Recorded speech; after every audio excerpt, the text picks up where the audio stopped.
It was the aftermath of a horrific and bloody execution. That of Lady Jane Grey, and just moments before her young husband Guilford Dudley. But despite this tragedy, it wasn't the end of the story for the Grey family.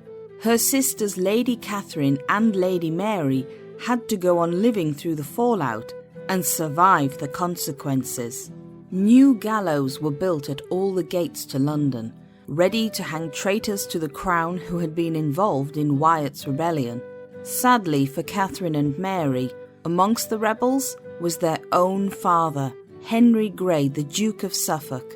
It must have been hard for their mother Frances. She had lost her eldest daughter, was about to lose her husband, and would have to navigate what came afterwards, keeping her two remaining daughters safe. On the 17th of February 1554, just 5 days after Jane's death, Henry was led to his trial at Westminster Hall.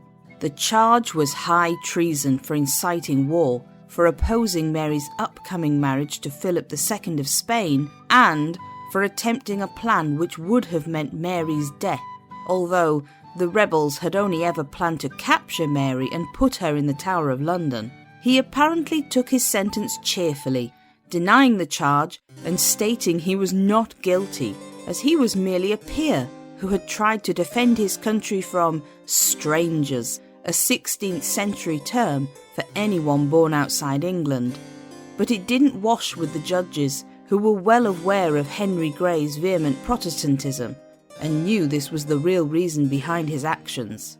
But despite how dark everything looked, several rebels held prisoner were pardoned by the Crown just a few days earlier.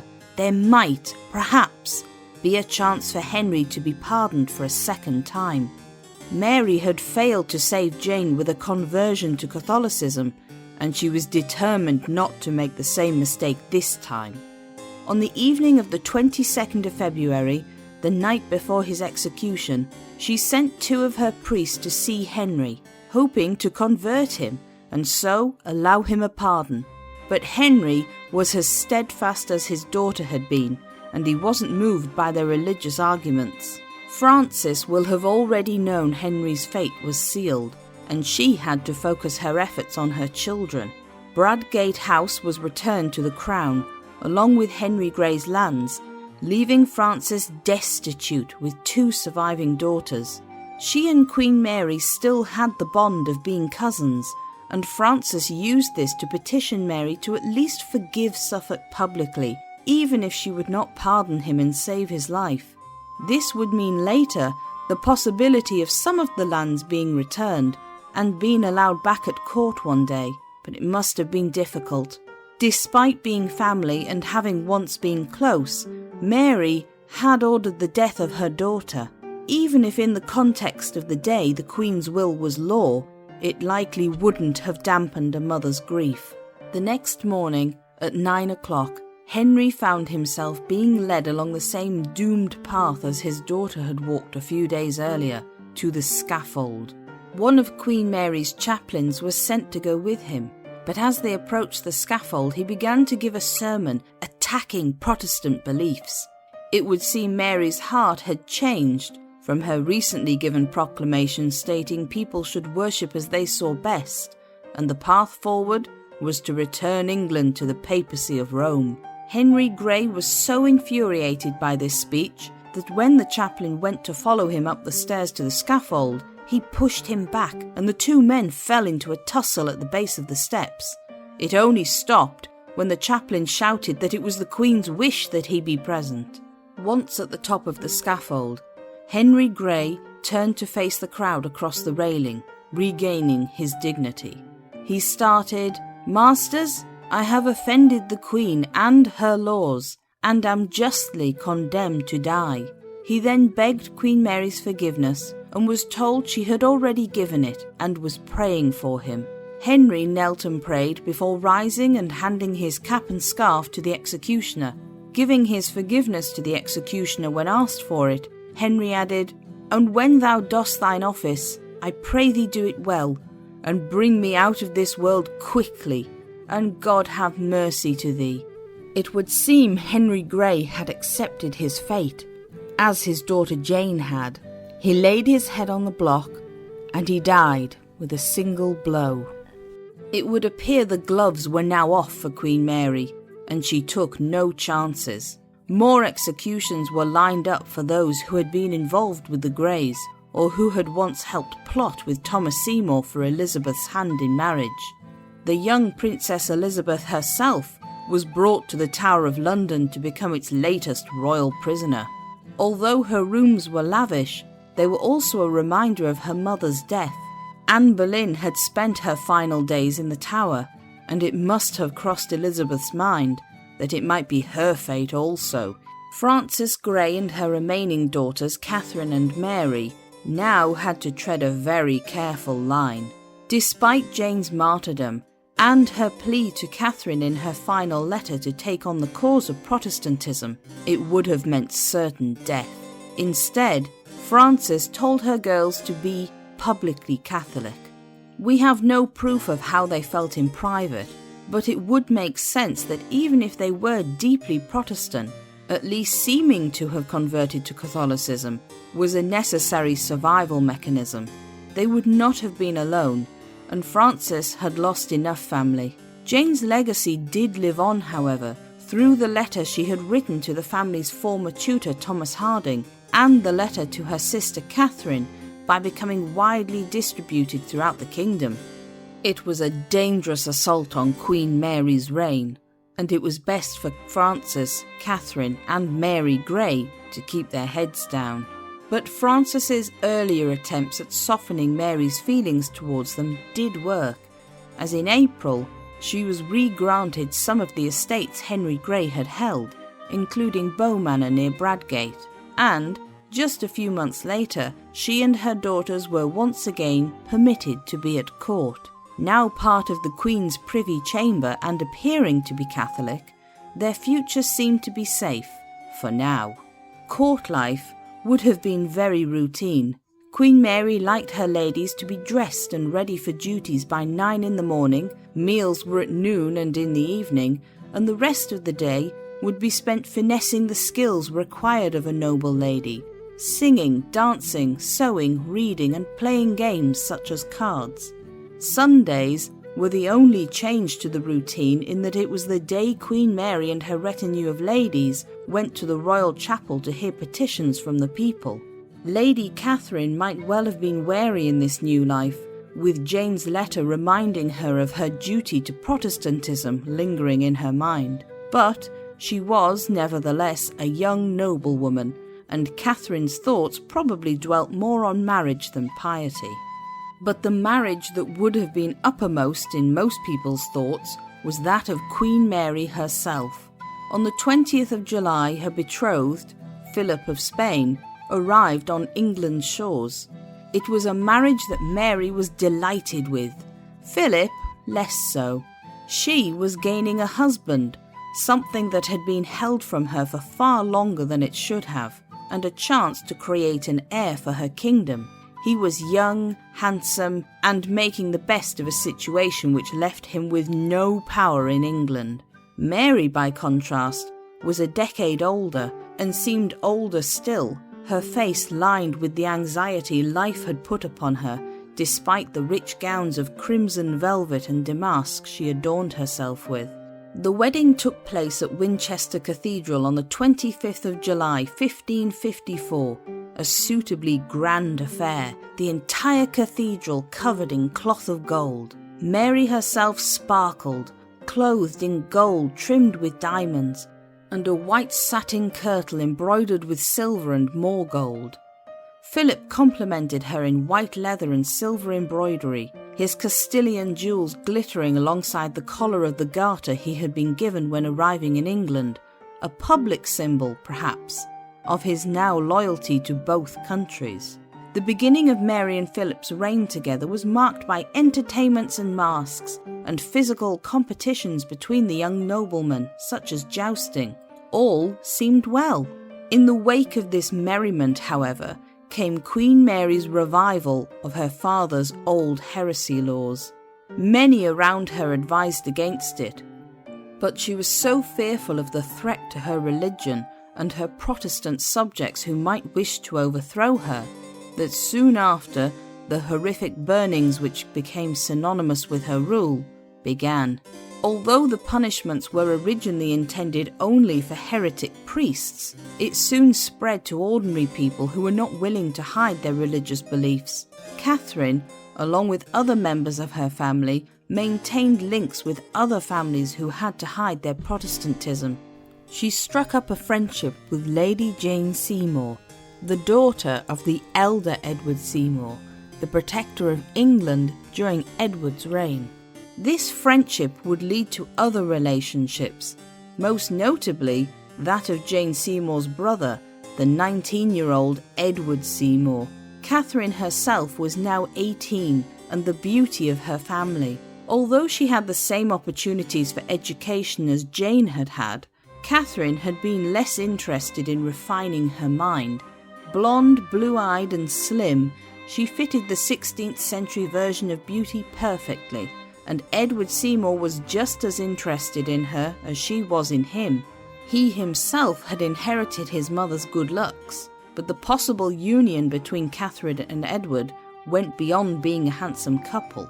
Through his mother, Edward Seymour was descended from Edward III, a fact that by itself did not make his claim any stronger, but it would strengthen Katherine's. And if the two were married and had a son together, it would seriously have rivaled the Princess Elizabeth's claim to the throne. That summer, Edward Seymour seems to have asked his sister about brokering the idea of marriage to Katherine. His mother, also trying to keep her head under the radar after the misfortune to her family, had no intention of encouraging the dangerous match and was horrified. She tried to talk her son out of it, but Edward was stubborn and ignored his mother's advice. But soon, the status quo was to change. In October 1558, just 5 years after she had finally won her crown, Mary I fell deeply ill with influenza. It was clear she would not live for long. Before she went, she had been somewhat forced to name her half-sister, Princess Elizabeth, as her successor. After Mass on the 17th of November, England's first crowned queen, Mary I, died. She left behind her a new legacy, one of queenship in a queen's own stead. Much like Jane Grey had planned to, Mary had relegated her husband to the status of consort, allowing him no real powers over England. However, her connection through him to Spain had dragged many of England's youth into fighting Spain's wars across the sea. As Elizabeth stepped into her sister's shadow, it must have been a reminder that any husband she chose would have some interest in the civic affairs of her state, that everything down to his religion could create war or peace. On the 13th of December, a grand ceremony marked the final passage of Mary I's body as it was conveyed to her final resting place at Westminster Abbey.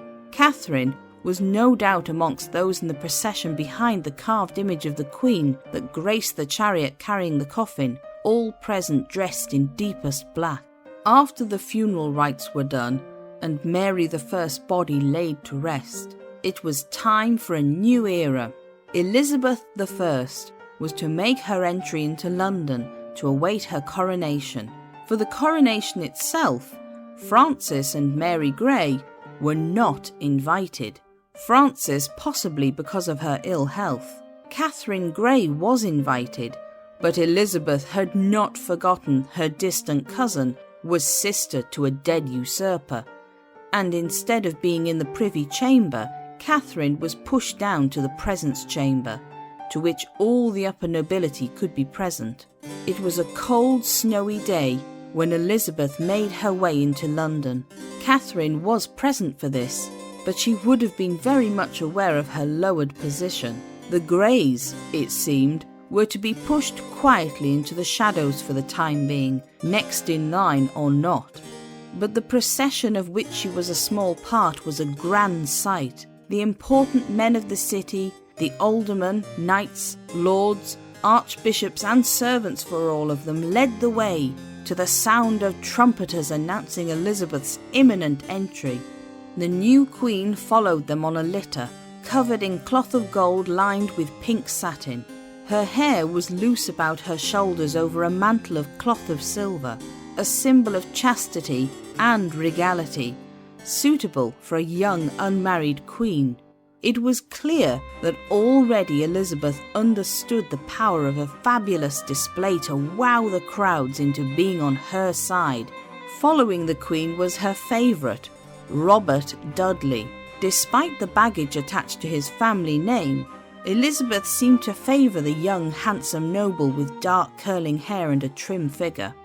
As soon as Elizabeth's coronation was over, the question of her marriage came immediately. She pushed back at her advisers, making it clear she was not considering it for the immediate future. She was, after all, rumoured to be in love with Robert Dudley, who was already married. This triggered rumours she could not have children, and eyes once again fell on Catherine Grey. If she were to marry and have a child, it would make it very precarious for Elizabeth, who was well aware of this. The Queen reacted by ignoring Catherine and snubbing her. Courtiers around Elizabeth who wanted her favour had to show interest in only who she liked, and so Catherine was pushed further back into the shadows of court. She confided in the Count of Ferrier, the Spanish ambassador sent by Philip II, that Elizabeth did not wish her to succeed, and that she was frustrated and angry at this. Whispers at court told of Catherine openly losing her temper with her cousin in the presence chamber. Public family rows for all to see. Catherine was in a position dangerously close to that of her dead sister, the next in line for the crown, but becoming more disliked by the moment. While Elizabeth I remained unmarried and without an heir, no matter how much she snubbed her, Catherine Grey, as her closest relative and Protestant, was her expected successor. This was about to be proven in a scheme created by Philip II of Spain himself. Having now returned to Spain, Philip could see how he could use this to his advantage.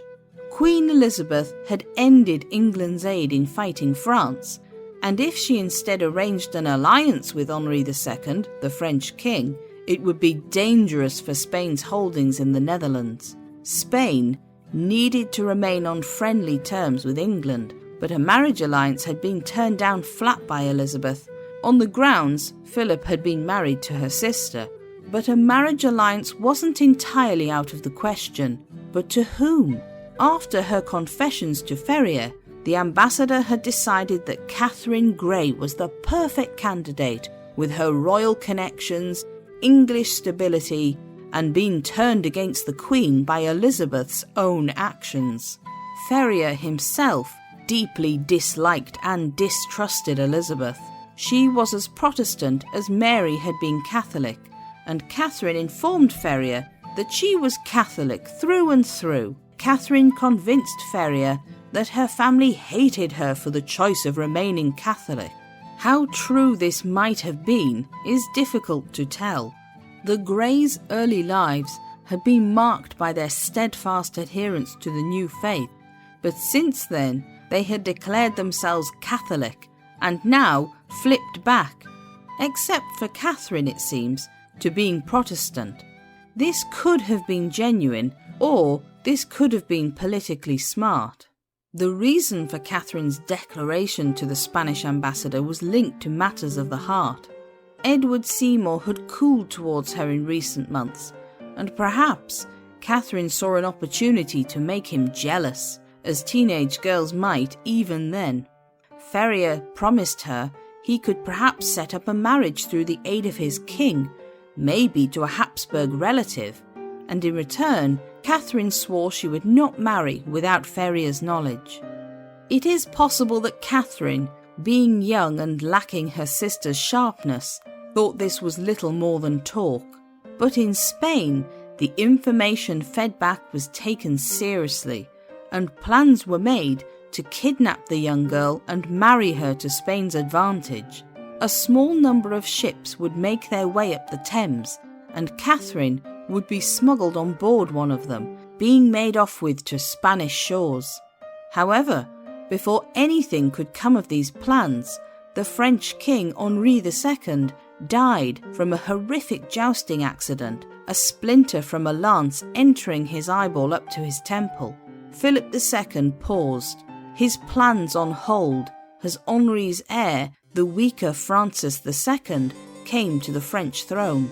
It was now unlikely that France would invade England, and risking Elizabeth's wrath over a marriage no longer seemed like a sensible option. The kidnapping plan was abandoned quietly. Catherine Grey, of course, having thought it little more than a game, had no idea of anything that had been planned for her future in Spain. She was with the rest of the court as Queen Elizabeth made her way around her palaces, pausing at Eltham, a royal palace near Greenwich. There, Catherine finally met once again with Edward Seymour, who appeared to have resisted his mother's warnings, and once again the two of them were in each other's company. The pair later said this was the summer in which they fell deeply, passionately in love with each other. The following year, in October 1559, Edward Seymour finally made his intentions plain to Catherine's mother Frances. Frances had remarried in 1555 herself, making a safe match not to a nobleman, but to her master of the horse, Adrian Stokes. It was a love match, but it offered her family safety as it removed her from the English crown's line of succession. Although a marriage between Edward and Catherine would have been risky, Frances had been ill for some time and was only getting worse. No doubt before she died, she wanted to see her eldest remaining child happily married, and she liked Edward Seymour. However, unfortunately for the family, their opinion was not the only one that mattered. Queen Elizabeth had the final say on whom her courtiers married, especially those she was related to, for the obvious reason that it could change everything in the line to the throne.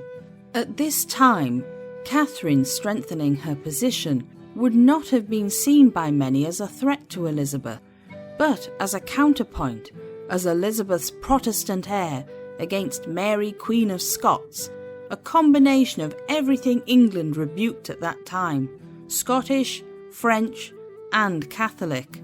But Elizabeth was not one of them. Nevertheless, Adrian helped his wife draw up a letter to Elizabeth, in which she begged the Queen to allow the happy union of her daughter and Edward Seymour, stating it was the only thing that she desired before her death, and should be an occasion to her to die the more quietly. First, however, Frances had to speak to Catherine about the marriage and ascertain it was really what her daughter wanted. Catherine's response was that she was very willing to marry her beloved, but the news soon turned cold. Seymour had been advised by friends to put off asking the Queen about the marriage while she was being courted by Prince Eric, the heir to the Swedish throne. Instead, he set about making friends with Eric's brother, the Duke of Finland, in case it proved useful. In the time the young couple waited, Frances Grey grew ever more ill, and it became clear she didn't have much time left. On the 20th of November, surrounded by her daughters, husband, and close friends, Frances passed quietly away at her home. Queen Elizabeth, grateful at Frances's careful second marriage that had never threatened her position, immediately offered to take on the expenses of the funeral. Frances was buried with a procession and banners befitting her royal lineage at St. Edmund's Chapel in Westminster Abbey. Catherine was chief mourner for her mother, following behind her mother's coffin with a great black train behind her dress. As well as grieving for the loss of her mother, she must have been wondering what she would do without her mother's protective common sense and advice. After her mother's death, it would seem Elizabeth I had a change of heart about how she treated Katherine. Perhaps her cousin's death had reminded her that blood was thicker than water, or perhaps it was simply a shrewd move to keep a close eye on the young woman. Katherine was promoted to wait on Elizabeth personally, and rumours abounded at court that the Queen was considering adopting her in order to smooth Katherine's path as her heir. For the time being, everything seemed to have turned itself around. Catherine Grey had gone from being the daughter of an executed traitor to a Catholic lady-in-waiting to a Protestant heir-to-be. Elizabeth seemed to finally be showing her young cousin favour, and young love blossomed between Katherine and Edward Seymour. But if Katherine felt secure in her future, it was all about to fall apart in spectacular fashion, and once again, the Grey family's name would be dragged through the mud. If you enjoyed this video, don't forget to like and subscribe so you don't miss any new documentaries.